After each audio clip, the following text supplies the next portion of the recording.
Hi అండి, ఎలా ఉన్నారు? Welcome to my channel. ఈరోజు మనము తెలుగు వంటకాల్లో పాలకూరకి ఆలుకి ఉన్న ప్రాముఖ్యత అందరికీ తెలిసినదే. ఈ రెండు కలిపి చేసిన పకోడా చాలా బాగుంటుంది. ఈ పాలకూరని ఒక కట్ట తీసుకొని ఇట్లా వాష్ చేసుకొని ఈ టైప్లో కట్ చేసుకున్నాను. ఒక పెద్ద ఆనియన్ని ఈ టైప్లో కట్ చేసుకున్నాను. కరివేపాకు, ఈ పచ్చిమిరపకాయలని ఇట్లా సన్నగా పొడవుగా ఇట్లా కట్ చేసుకున్నాను. ఒక 2 పచ్చిమిరపకాయలు తీసుకున్నాను. దాన్ని ఇది 1.5 కప్పు ఈ శనగపిండి వేస్తాను. తర్వాత వచ్చి ఇది వాము 1 స్పూన్ తీసుకున్నాను. ధనియాల్ని క్రష్ చేసుకున్నాను. తర్వాత మిరియాల్ని క్రష్ చేసుకున్నాను. వీటితో మనము పకోడా చేసుకుందాము. చూడండి, 1 కప్పు, చూడండి 1/2 కప్పు, 1.5 కప్పు, చూడండి 1 స్పూన్ బియ్యం పిండి. చూడండి, ఈ మూడింటిని దీంట్లో వేసేద్దాము. వామ్ వేసేదాని వల్ల జీర్ణశక్తి బాగుంటుంది. దాంట్లో కొద్ది ఇంగు వేసుకుందాము.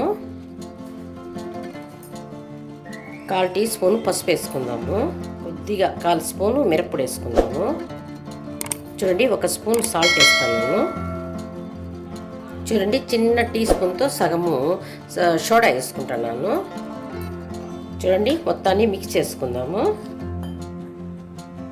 ఇప్పుడు కొద్దిగా వాటర్ వేసుకొని చిక్కగా చేసుకుందాము. చూడండి, ఇట్లా చిక్కగా చేసుకోవాలి. దీంట్లో చూడండి, సన్నగా తరుక్కుని పాలకూరని, ఆనియన్స్ని అన్నిటినీ, కరివేపాకు, ఈ చిల్లీస్ మొత్తం వేసి కలుపుకుందాము. చూడండి, ఇట్లా బాగా కలుపుకోవాలి. చూడండి, ఉర్లగడ్డని ఇట్లా సన్నగా తొక్కు తీసేసి ఇట్లా సన్నగా పొడవుగా తరుక్కోవాలి. దీంట్లో వేసేయాలి. ఒక పెద్ద ఉర్లగడ్డ తీసుకున్నాను, పెద్ద సైజు. మొత్తం మిక్స్ చేసేద్దాం. చూడండి, ఇట్లా మొత్తం మిక్స్ చేసుకోవాలి. నూనె బాగా కాగినాక సిమ్లో పెట్టుకోండి. ఇట్లా వేసుకోండి. ఇట్లా కొద్దిగా వేసుకోండి. చాలా టేస్ట్గా బాగుంటాయి. ఈ ఆకుకూర ఇవన్నీ ఉండేదానివల్ల టేస్ట్ భలే ఉంటుంది. ఇది ఈ పకోడా ఒకసారి మీరు కూడా ట్రై చేయండి.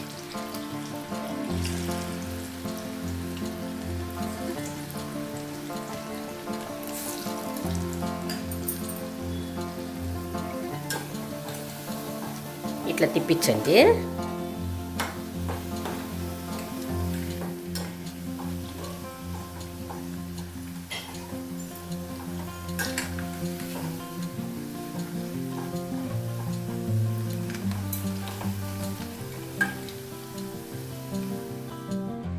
చూసారుగా, ఈజీగా ఉండే ఈ పకోడీని ఎలా తయారు చేసుకోవచ్చో.